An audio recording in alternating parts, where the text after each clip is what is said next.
Hello, Selma. My name is Otis Culliver, and I'm privileged this afternoon to sit with a dear friend, brother, both in Christ and fraternally, Mr. Billy Young. I want to thank you, Billy, for joining with me today and allowing me this opportunity to just have a conversation. We know that Tuesday is a very big day. There's been a lot of work that's been put in by you and your team to try to make Tuesday a successful day for you. I wanted to just say that when I first came to Selma 7 years ago, you were one of the first persons that I met. And your personality filled that space. And I was like, I want to know who is this guy? Who is this Billy Young fella? And so, how about you just share with Selma those who already know you, as well as some who may be like I was on that day. Who is this guy with this grand personality? So, who is Billy Young? How would you describe Billy Young? Well, first of all, Reverend Brother Culliver, I want to thank you for being here this afternoon to talk with me. And I want to say hello to Selma, Alabama, my home, will always be my home. I just want to, again, thank you for this opportunity. And the question you posed is, who is Billy Young? Who is Billy Young? Billy Young is first and foremost a man who believes in God. I want that out from the jump. I know some people may feel that's cliche, but first and foremost, I want you to know that Billy Young is a person who believes in God, and a person who loves the Lord. And that love for the Lord steers my entire life in everything that I do. A lot of people say, Billy has a very big personality and he's always smiling and he's always laughing. And I'm going to say that I guess the reason you see a smile on my face so often is because I know that I'm blessed to be here.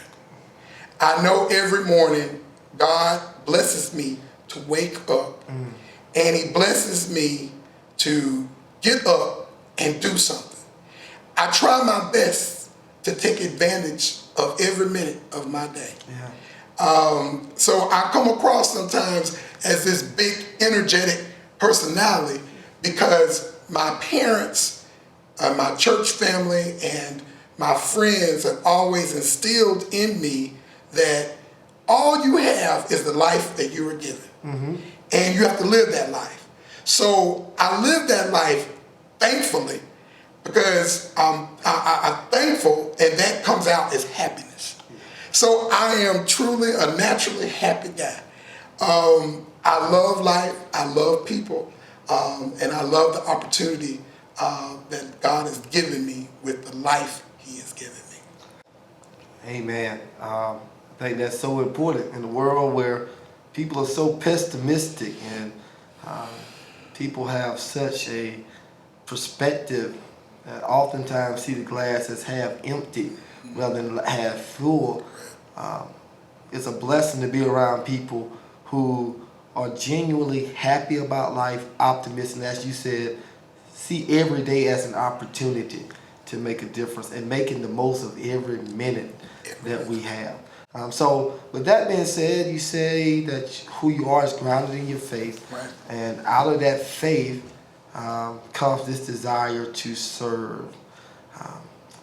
If you would, speak to me or speak to us about your service to community throughout the span of your life. The service of my community throughout the span of my life. I quickly want to say, when you were talking about the glass being half full, I'm thankful I got a glass. I'm thankful that some water is in the glass. That's, growing up appreciating. Because a long time ago, mom and daddy instilled in me and told me, in this world, nobody has to do anything for you. And so, the very least, you say thank you. Mm-hmm. So, in my vocabulary, thank you is the word, or the two words that are most often said. Thank you, because I know people don't have to do things for me. But now, that is connected to my deep desire to serve. I know from my teachings that Jesus came to the earth to serve and not to be served. I know that from what I've always been taught. And I've looked at examples of the life that Jesus led and how he served so many others. So we are taught to try to be our best to be like Christ, which I was always told, be Christ-like. So if I'm imitating Christ, if I'm trying to be like Christ, then I'm trying to serve others. The reason I'm involved in so many different service organizations, in addition to the professional organizations, but the service organizations, is because those service organizations help people. That's what Christ wants us to do, is to help people. And yes, I'm very strong this afternoon on my faith, because my faith is what's gotten me to this point right now, that I can even be on the ballot to run. I'm living a dream. I get a chance to be on a ballot and run for something, and that's driven by the service. It's never ever been about a title for me. It's never been about a position for me. It's always been about the service and the work. There's a song called "May the Work I've Done Speak for Me." I'm proud to say that people that have not met me know my work. They know what I'm about. So that has parlayed into me serving. In the church, I'm blessed and thankful to serve as chairman of the deacon board at First Baptist Church, a position that has once been held by Attorney J.L. Chestnut, some other people that have been true contributors to this community. And I walked in those footsteps. Additionally, I've taken that love for service in my private life to serve as president of the local chapter of Alpha Phi Alpha, of which we are fraternity brothers.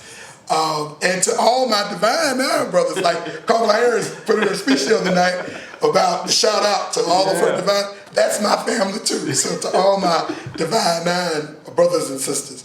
So as president of Delta Pi Lambda, did not hold that as just a title. Because anybody can have a title, but it's what you do when people bestow leadership upon you. And the brothers in my fraternity bestowed leadership, because any one of them could have been president. Any one of them, or they all are leaders. We have a group of leaders. But they had faith in me and my abilities. So as president, I created a foundation, a charitable 501c3 foundation. And that foundation has served the needs of the black belt, not just Selma, but the black belt for the past 7 years. And over that course of years, we've been able, through God's blessing, because you can't do nothing without God, to award $100,000 of scholarships to young people throughout the black belt. And to also assist other 501c3s with their annual budgets. We give money to other charitable organizations.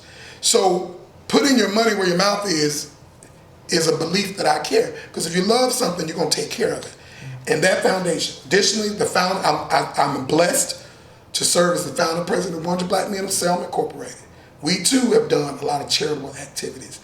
I work, and it's service oriented, as the Selma Redevelopment Authority Vice Chairman, where I promote business here in this community, because I know that we have to have a thriving business community in Selma in order to have thriving livelihoods. And additionally, I served as the vice chairman of the YMCA, the Young Men's Christian Association. So I've been able to focus in on who I am as far as my faith has directed every step that I've taken. And I cannot emphasize enough that anybody can hold a title, but it's what you are basing and doing with leadership that you've been bestowed upon. Individuals have put faith in me, and I take that seriously. And because they put that faith in me, it is my responsibility to yield the best results I possibly can. So I'm faith-driven, and that's been driven to service. That's great answer. I just want to kind of like ask this as a follow-up to that, because leadership is hard. Leadership is hard. It's amazing that everyone has an opinion about leadership until they are in a position to lead. So it's very hard work. And it's even also more hard oftentimes to lead leaders. Wow. And being a leader of leaders, what have you learned about leading leaders over the course of the years? Because many people can lead when they feel that people are just able to fall in line with no reservation, with no concerns, or with no trepidation about what you're trying to do. But when you're leading leaders, you're leading people who have opinions. They have ideas, they have viewpoints, and perspectives that need to be heard. So what have you learned about leading leaders over the course of these years? It's just, I'm not asking nothing too detailed, but just a short answer. Leading other leaders has made me a better leader. I look at the possibility of serving in a capacity of leading leaders as an advantage, as something that is good, because iron definitely sharpens iron. And I've always, my entire life, when I was a little short husky kid, I always wanted to play with the big boys. Big boys, big girls. I always wanted to play because I felt like I could learn more from them and hone in on my skills. And so I have had the blessing to work with some of the best leaders in this community on many, many, many projects.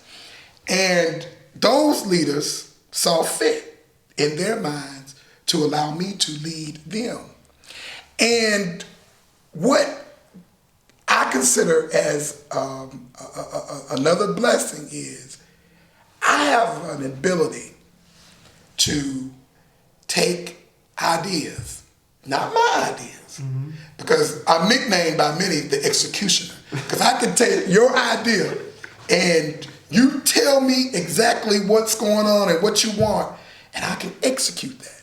So I have an ability to sit down with other leaders, with people with great, awesome ideas, and actually merge those ideas and come up with a successful product.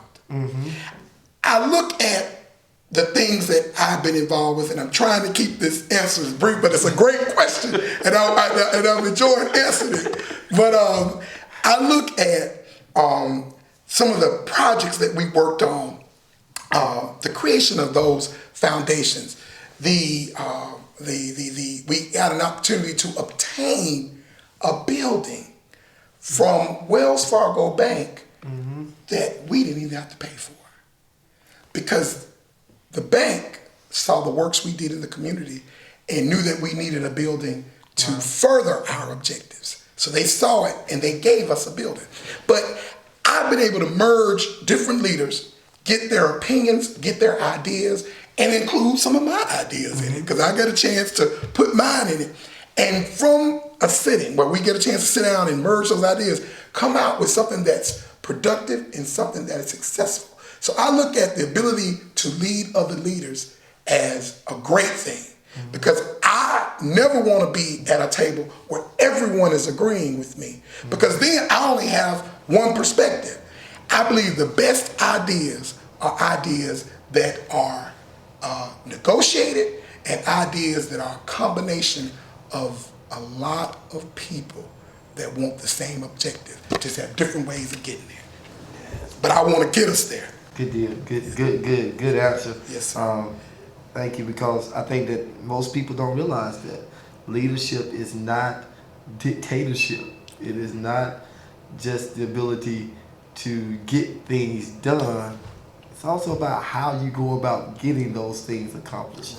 Right. So, looking at your life, you've been a man of faith. Out of this faith, you've led a life of service, and out of that heart of service, you've been given positions and opportunities to lead. And God has blessed you. Yes, he has. God has been good to you, and we praise God for Thank you. His goodness towards you. But there's something that stirred within you a desire to get involved in municipal politics and run for city council president. Yes, sir. At a time where many people who may have been able to be effective in other roles outside of government would advise would advise someone in that position, don't, keep doing what you're doing. Right. Don't. So what is it that led you to offer yourself in service to the city of Selma? When posed with that question, it makes me go even deeper into who I am and what I'm about. You're right.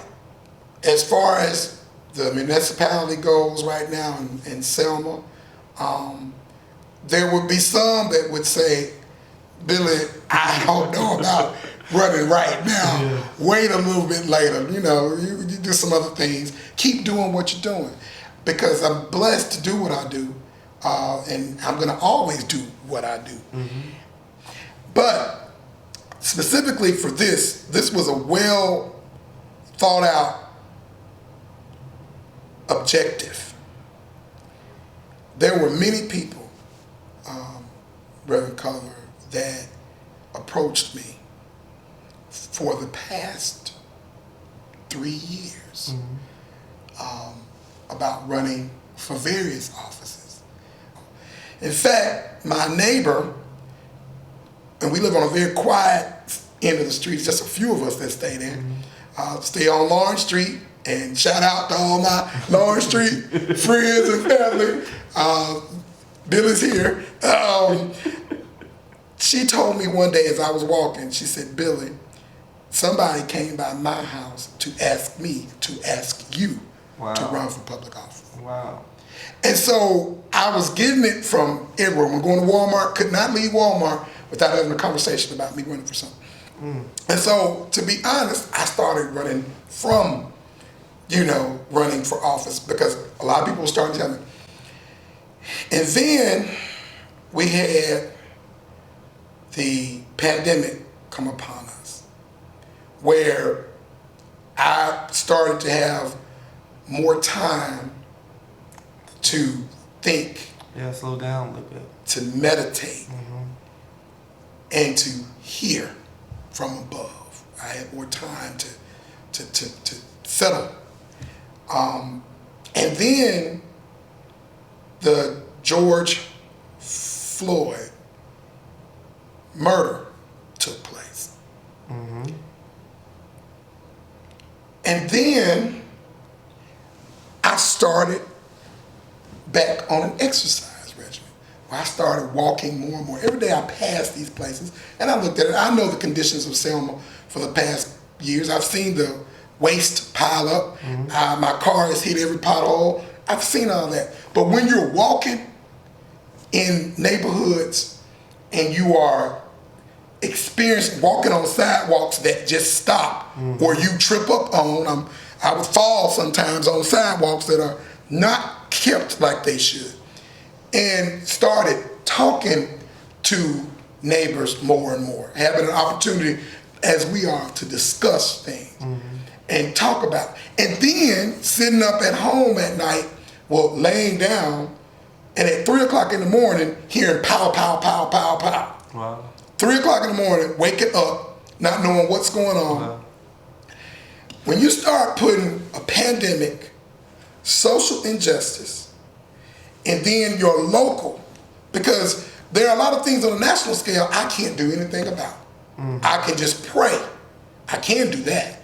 Pray and ask that things get better. I can do that. But locally, in this town, in this city, which is big and hard, but not very large in number, somewhere where I can do something, where I can take some of these skills, where I can take my consensus building abilities, where I can take some legal expertise, where I can take some knowledge about budgets and finance. I looked at that and said I would be wrong for not offering myself, at the very least offering myself and my service to my people.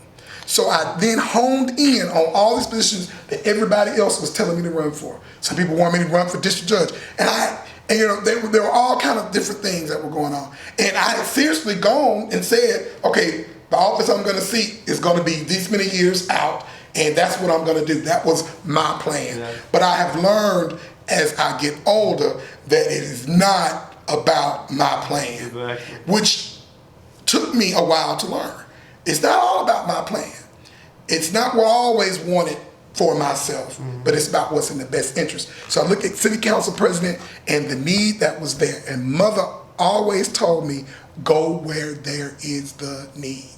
And so, Reverend Culliver, I picked city council president because that's where the greatest need exists in Selma, Alabama right now. Great. Brother Young, thank you so much for having this conversation with me and the citizens of Selma, Alabama. Tuesday's a big day. Huge big day, and as you said, you've offered yourself, other candidates have offered themselves, and kudos to all the candidates who have placed themselves out in the public so that the citizens of Selma can decipher who is the best person to lead us into a better tomorrow. So with that being said, what is your final message that you want to share with the voters of Selma, Alabama, who will be going to the polls on Tuesday to make their voice heard, or let their voice be heard? Again, thank you for talking to me today and having a chance to share my message. The final message I have for everybody that's voting on Tuesday is, first and foremost, please go vote. Whether you vote for me or not, please go vote. My father, my mother, many other people here in this city fought for everyone to have the right to vote. So please go vote. Secondly, when you go vote on Tuesday, put aside personalities, put aside who you like, but place in front what's in the best interest of Selma, Alabama.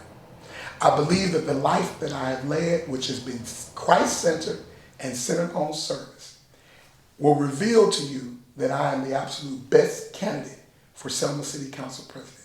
Look at my qualifications, not at a title, but my qualifications, because this is a job interview. And also look at my ability to bring everybody to the table. Look at me as a consensus builder and know that I live on the motto that there is no community without unity. So please remember when you go vote to go higher and remember who I am, what I've done, and regardless of Tuesday, what I will always do. And that is what is right and what is in the best interest of Selma, Alabama. Please, as you vote on Tuesday, let's go higher with leadership that we can all trust. Please vote for Warren Billy Young, your next Selma City Council President. I thank you so much for viewing this message today, And I thank you for being who you are. May God bless you, and may God continue to bless our beloved Selma, Alabama. Thank you.